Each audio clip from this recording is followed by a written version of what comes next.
பெரும் குளறுபடி தான் சார். ஏன்னா மக்கள் முன்னாடி நாங்கள் ஒற்றுமையாக இருக்கோம் அப்படிங்கிறத காமிச்சிட்டாங்க. ரியல் ஒற்றுமைங்கிறது நம்ம இங்கே வேட்பாளர் அறிவிப்பு கூட்டத்தில் ஏடிஎம்கேல பார்த்தீங்கன்னா தெரியும், மிக சாதாரணமாக பேசிட்டு இருந்தாங்க. சின்னம் எந்த சின்னம்ங்கிறப்ப மிக நகைச்சுவாக சொன்னாங்க. யாருக்கு அடிப்படையில் மக்களுக்கு இந்த எலெக்ஷனில் ஏடிஎம்கேக்கு சப்போர்ட்டாக மக்கள் மாறிட்டு இருக்காங்க சார்.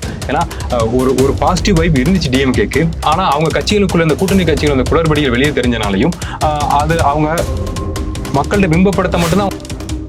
கண்டிப்பாக சார், இது எவ்வளோ பெரிய விஷயம். இது ராகுல் சார் வந்திருக்காருன்னா கண்டிப்பாக பார்த்து அவங்களை அவர் கொண்டாடி இருக்கணும், மீட் பண்ணியிருக்கணும். ஏன்னா கூட்டணி வைக்கிறாங்க, இயங்க போகிறாங்க. தமிழ்நாட்டில் காங்கிரஸ்க்கான ஸ்பேஸை டிஎம்கே மூலமாக அவங்க கொடுக்குறாங்கிறப்ப அது எவ்வளோ பெரிய அடிப்படையில் ரொம்ப முரணாக இருக்குது சார். இது நீங்கள் வீட்டை விட்டு வெளியில் வராமல், வேர்க்காமல், உங்கள் உடம்புல தூசி படியாமல், உங்கள் வாய்ஸ் உடையாமல், உங்கள் கால் வந்து மண்ணில் படாமல், தமிழ்நாட்டில் நான் பேசிகிட்டு இருக்கேன், மண்ணில் படாமல், உங்கள் சட்டை அழுக்காகாமல் நீங்கள் எப்படி தமிழக மக்களுக்கு நல்லது பண்ணி.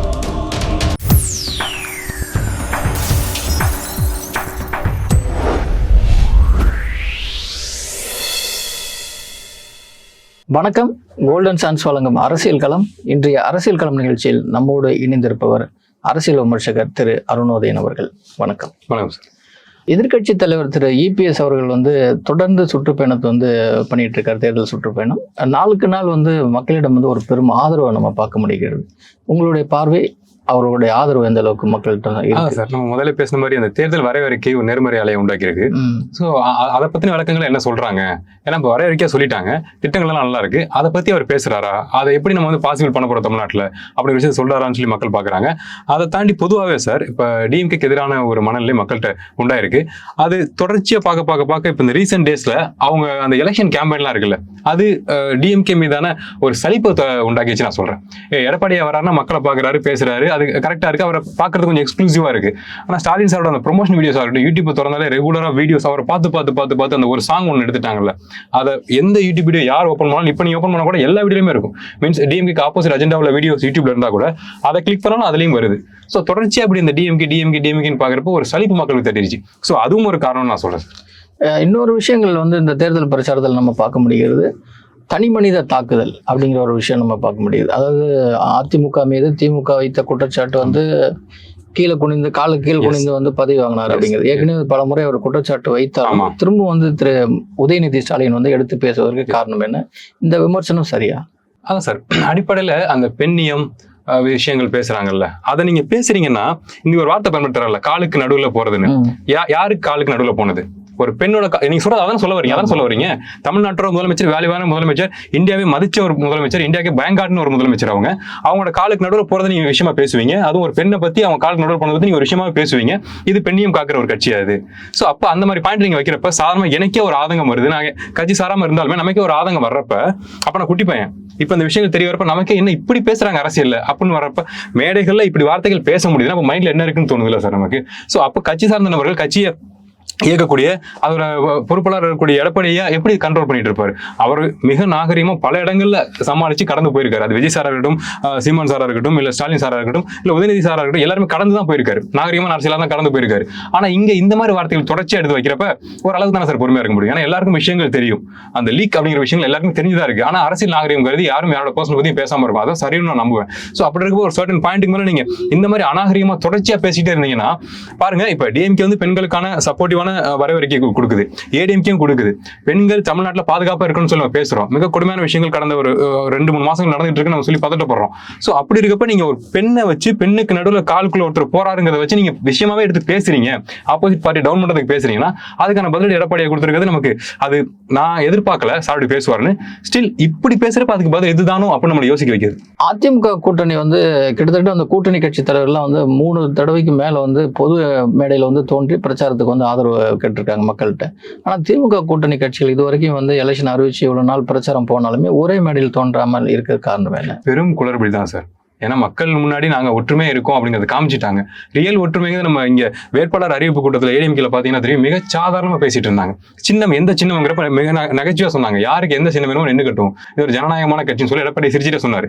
அதுக்குள்ள விஷயங்கள் இருந்தாலுமே அந்த உடனடியா பிரஸ் கிட்ட பேசுறது இருக்குல்ல, எங்களுக்குள்ள இருந்தாலும் நாங்க அதை பேசிக்க மாட்டோம், பிரஸ் முன்னாடி நாங்க வெளில காமிச்சிக்க மாட்டோம், ஒரு நம்பிக்கை இருக்குல்ல, ஒரு கூட்டணி நம்பிக்கை இருக்குல்ல, அது இங்க அவங்க பிம்பப்படுத்தவே இல்லை. நான் சொல்றது ஏடிஎம்கேல நாங்க ரொம்ப ஸ்ட்ராங்கா இருக்கும், பயங்கரமா இருக்கும் சொல்லி அதை பேசல, அவங்க செயல காமிச்சிட்டு இருக்காங்க. ஆனா இந்த பக்கம் பாத்தீங்கன்னா ஃபுல் ப்ரொமோஷன், நாங்க ஒன்னா தான் இருக்கோம், எங்களுக்கு ஒரு பிரச்சனை இல்லை, நாங்க ஒரு கூட்டணி பயங்கரமா எதிர்க்க போறோம் அப்படிங்கிற மாதிரி விஷயங்கள் சொன்னாலும் அடிப்படையில கூட்டணிக்குள்ள சிக்கல் இருக்கிறது மக்களுக்கே தெரியுது. கட்சி சாராத மக்களுக்குமே சொல்றேன், இப்ப டிஎம்கே சப்போர்ட் பண்ணாத மக்களுக்குமே அந்த கட்சிக்குள்ள எவ்வளவு சிக்கல்கள் இருக்கு அப்படிங்கிறது மிகச்சாதனமா தெரியுது, இன்டர்வியூஸ்ல பாக்குறப்ப தெரியுது. சோ அப்படி இருக்கப்ப அதோட வெளிப்பாடு தான் சார் நான் அதை பாக்குறேன். எலெக்ஷன் நேரத்துல கூட்டணி கட்சிகள்லாம் கூட்டமைப்பா இருக்கணும்ல, கொள்கை சமரசங்கள் பண்ணி தான் கூட்டணி வைக்கிறாங்க நமக்கு தெரியும். சோ அப்ப அந்த கூட்டணி எந்த அளவுக்கு உறுதியா இருக்குங்கிறது அவங்க எல்லாம் ஒன்னா மேடையில இருந்து பேசுறப்பதான் நம்ம அதை பாக்குறப்பதான் நம்மளால உணர முடியும். ஆணும் பெண்ணும் சந்தோஷமா இருக்காங்க, அவங்க சந்தோஷமா இருக்கிறத பார்த்தா நம்ம உணர முடியும். சோ அப்படி இருக்கப்ப இத்தனை கூட்டணிகள் கொள்கைகள் கொண்ட கட்சி நீங்க ஒன்னா வச்சிருக்கீங்கன்னா ஒன்னா நின்னாதானே தெரியும். ஒரு பாயிண்ட்ல கூட அவங்க நிக்கலங்கிறப்ப பெருங்குழப்பம் இருக்குங்கிறது நமக்கு வெளிப்படையா தெரியுது. தேர்தல் தேதி அறிவித்து கிட்டத்தட்ட 20 நாள் ஆயிடுச்சு. அதுல இது வரைக்குமே வந்து டிவிகே தலைவர் திரு விஜய் வந்து 3 முறை தான் வந்து பிரச்சாரத்துக்கு வந்திருக்காரு. அதுல குறிப்பா சொல்லணும்னா ஒன்று வந்து பாண்டிச்சேரி, மீதி 2 வேட்புமனு தாக்குதலுக்காக பண்ணியிருக்காரு. நேற்று கேன்சல் பண்ணியிருக்காரு, இன்றைக்கும் கேன்சல் பண்ணியிருக்காரு. எப்படி பொதுமக்கள்கிட்ட வந்து தன்னுடைய கட்சியை வந்து கொண்டுட்டு போய் சேர்த்து முதலமைச்சராக அவர் ஜெயிக்கணுங்கிற உறுதி எந்த அளவுக்கு மூலமா சாத்தியப்படுகிறது? பொதுவாகவே சார் முன்னேறணும் வாழ்க்கையில அடுத்த ஸ்டெப் எடுத்து வைக்கணும்னு பாக்குற நபர்கள் பார்த்தா முன்னாடி சிரிச்சிருக்கேன், ஆனா இப்ப சிரிக்க மாட்டேன். ஏன்னா அது எப்படி ஒரு ஸ்டெப் நகர்றாங்கல்ல, முன்னேற்றம் நோக்கி நகர்றாங்க அப்படிங்கிறது தான். ஆனா இங்க வந்து இன்னைக்கு கால அந்த தலைவான ஒரு படம் மட்டும் வந்துச்சு சார். அதுல ஒரு பாட்டு, தளபதி தளபதி எங்கள் தளபதினு ஒரு பாட்டு சார். அந்த பாட்டு ஒரு ஆட்டோல எதில் கட்டிட்டு போயிட்டு இருக்காங்க. ஸோ தமிழக அரசியல் எவ்வளவு பயங்கரமா போயிட்டு இருக்கு. சார் வரல, டிவிக்குங்கிற பார்ட்டியில இந்த பகுதியில ஒரு ஆட்டோல தலைவா பாட்டு ஓடிட்டு இருக்கு, அதான் அவங்க ப்ரொமோஷனா இருக்கு. ஸோ 2 வருஷத்துல நீங்க அந்த பகுதிக்கு வந்தீங்களா, மக்களை செஞ்சீங்களா, குறைகளை கேட்டீங்களா, போராட்டத்தில் பங்கெடுத்தீங்களா, இல்லை ஒரு அறிக்கையாவது விட்டீங்களா? ஸோ அந்த கட்சி பொறுப்பாளர் யாராவது இங்க வந்தாரா? எதுவுமே இல்லாம ஒரு ஆட்டோல ஒரு பாட்டு, சினிமா பாட்டு, அவர் நடிச்ச சினிமா பாட்டை போட்டுக்கிட்டு ஒரு ரவுண்ட் அடிச்சீங்கன்னா நீங்க எலெக்ஷன்ல ஜெயிச்சு சிஎம் ஆயிடலாங்கிற ஒரு மைண்ட் செட் தான் அவங்க இருக்காங்கிறப்ப ரொம்ப பாவமா இருக்கு சார். அவங்க பார்த்தா அவங்களோட எஃபோர்ட் ஃபுல்லா வீணாக போகுது. நான் சொல்றது என்ன, தலைவர்கள் சேஃபா தான் இருக்க போறாங்க, அவங்களுக்கான பேக்கப் கிடைச்சிச்சு, லிங்க் கிடைச்சிருச்சு, அவங்களோட பேர் மற்ற கட்சிகள் அடிபட்டுருச்சு. எலெக்ஷன் முடிஞ்சா கூட ஃபேவரிஸ்க்கு அவங்க நகர்ந்து போயிடலாம். ஆனா இங்க தொண்டர்கள்ங்கிற பேர்ல ஒரு விஷயம் பண்ணிட்டு இருக்காங்கல்ல, ஃபேன்ஸுங்கிற பேர்ல தன்னோட வாழ்க்கை இழந்து, எனர்ஜி இழந்து, அப்பா அம்மா கிட்ட கெட்ட பேர் வாங்கிட்டு பைக்ல வந்து மண்டை உடஞ்சி இறந்து போய் அவங்களோட வாழ்க்கை தான் வீணாயிட்டு இருக்குன்னு நான் சொல்றேன் சார். அதை பாக்குறப்ப ரொம்ப நமக்கு சங்கடமா இருக்கு. அதை சொன்னாலும் ஆதங்கப்படுறாங்க. பல்வேறு தேர்தல் கருத்து கணிப்புகள் வந்து திரு ஸ்டாலின் அவர்களுக்கு வந்து ஆதரவு அதிகமாக காணப்படுது. அதே சமயத்துல களத்துல வந்து திரு இபிஎஸ் அவர்களுக்கு வந்து ஆதரவு இருக்கிறதா நம்ம பார்க்க முடிகிறது. யாருக்கு வந்து ஆதரவு அதிகமாகிட்டு இருக்கு? அடிப்படையில மக்களுக்கு இந்த எலெக்ஷன்ல ஏடிஎம்கேக்கு சப்போர்ட்டா மக்கள் மாறிட்டு இருக்காங்க சார். ஏன்னா ஒரு பாசிட்டிவ் வைப் இருந்துச்சு டிஎம்கேக்கு. ஆனா அவங்க கட்சிகளுக்குள்ள இந்த கூட்டணி கட்சிகள் இந்த குளறுபடிகள் வெளியே தெரிஞ்சனாலையும் அது அவங்க மக்கள்கிட்ட பிம்பப்படுத்த மட்டும்தான் அவங்க ஒன்னா பேசினாங்களே தவிர தனிப்பட்ட முறையில் அவங்கள்ட்ட இருக்க சிக்கல் அவங்க வந்து சரி செய்யலன்னு நான் சொல்லுவேன். ஏன்னா திரும்ப சில விஷயங்கள் பேசியிருக்காருல, வீடியோவா பேசியிருக்காருல. ஸோ அந்த மாதிரி விஷயங்கள் வெளிப்பட்டதுக்கு அப்புறம் இந்த கூட்டணிக்குள்ளேயே ஒரு சிக்கல் இருக்குன்னா இவங்க ஒன்னா சேர்ந்து மக்களுக்கு என்ன நல்லது பண்ண போறாங்க. ஈவன் அவங்க எதிர்கட்சியா இருந்திருந்தா கூட இப்ப வர்றப்ப கூட சரி ஓகே இவ்வளவு கஷ்டப்பட்டு ஒரு கூட்டணி அமைக்கிறாங்க, அப்ப நமக்கு நல்லது பண்ணா அந்த கூட்டணி அமைக்கிறாங்க மக்கள் எடுத்துக்குவாங்க. நீங்க ஆட்சியில இருந்துட்டு தேர்தல் வர வரைக்கும் கொடுத்துட்டு ஒரு கூட்டணி அமைச்சு அதுக்குள்ள ஒரு சிக்கல் இருக்குன்னா நீங்க ஆட்சியை ஒழுங்கா பண்ணல, கூட்டணிக்குள்ளே இவ்வளவு சிக்கல் இருக்கு, பெண்களுக்கு என்ன குற்றங்கள் நடந்திருக்கு, 5 வருஷங்கள்ல ஒரு குடும்பத்துக்குள்ள உள்ள டாப் டு பாட்டம் குழந்தையில இருந்து முதியோர் வரைக்கும் எல்லாரும் பிரஷர் அனுபவிச்சிருக்காங்க, ஸ்ட்ரெஸ் அனுபவிச்சிருக்காங்கிறப்ப எதுக்காக மக்கள் டிஎம்கேக்கு மறுபடியும் வாய்ப்பு கொடுக்கணுங்கிற கேள்விதான் சார். ஸோ அப்ப அதுக்கு மாற்றா ஏடிஎம்கே மக்கள் பாக்குறாங்கன்னு நான் சொல்றேன். எதிர்பாராத இடத்துல இருந்து ஒரு கேள்வி வந்து இன்னைக்கு நம்ம எழுந்ததை வந்து பார்க்க முடிகிறது. இந்தியாவிலே தமிழ்நாட்டில் இருக்கிற திமுக தான் வந்து பிஜேபி வந்து ஸ்ட்ராங்காக எதிர்க்குது அப்படிங்கிறத வந்து சொல்லிட்டு இருக்காங்க, நம்மளும் பார்க்க முடிகிறது. ஆனால் வந்து மம்தா பானர்ஜி வந்து என்ன சொல்றாங்க அப்படின்னா திமுகவும் பிஜேபியும் வந்து கூட்டணியில் இருக்காங்க, ரகசிய கூட்டணி இருக்காங்க. எங்க மாநிலத்துடைய அதிகாரி வந்து தமிழ்நாட்டுக்கு அனுப்பி தமிழ்நாட்டில் இருக்கிற அதிகாரிகள் வந்து இங்க வெஸ்ட் பெங்காலுக்கு அனுப்பியிருக்காங்க அப்படிங்கிறாங்க. இந்த குற்றச்சாட்டை பார்க்கும்போது உங்களுக்கு என்ன தோணுகிறது? இல்ல சார், எனக்கு அந்த நார்த் சைடு பாலிடிக்ஸ் பெருசா தெரியாது. ஸ்டில் இது ரொம்ப அபத்தமா இருக்குன்னு நான் சொல்றேன். இது எப்படி பொருந்தும்? இந்தியாவே பார்த்துட்டு இருக்கு, எதுக்கு பிஜேபியால இல்ல ஒன்றிய அரசால இல்ல வந்து தேசிய கட்சிகளால பெருசா தமிழ்நாட்டுக்குள்ள வேறுன்ற அது அடிப்படையே திராவிட கட்சிகள் தான் சொல்லி இந்தியாவுக்கே தெரியும். சோ அப்படி இருக்கப்ப அவங்க இது ஒரு பாயிண்ட் எடுத்து வைக்கிறாங்க அப்படின்னா அந்த சில சமயங்கள பதட்ட உணர்வு வர்றப்ப தனக்கான சிக்கல் ஒண்ணு வருதுங்கிறப்ப எல்லா தவறான மோசமான பொருந்தாத விஷயங்களையும் மைண்ட் யோசிக்குது. அது எல்லாரும் யோசிக்க தான் செய்யும். ஆனா அது அவங்க ஸ்டேட்மெண்ட் விட்டுருக்கதான் எனக்கு அவங்க மீது நம்பிக்கை குறையுது நான் சொல்றேன். இந்த மாதிரி நீங்க யோசிப்பீங்களா, அதை ஸ்டேட்மெண்ட் கொடுப்பீங்களாங்கிறதா எந்த வகையில டிஎம்கே பிஜேபிக்கு ஃபேவரா இயங்கும். இப்ப அந்த பி டீம்ங்கிற வேர்டு வந்து பொதுவாக எடுத்துட்டு இருக்காங்க சார்.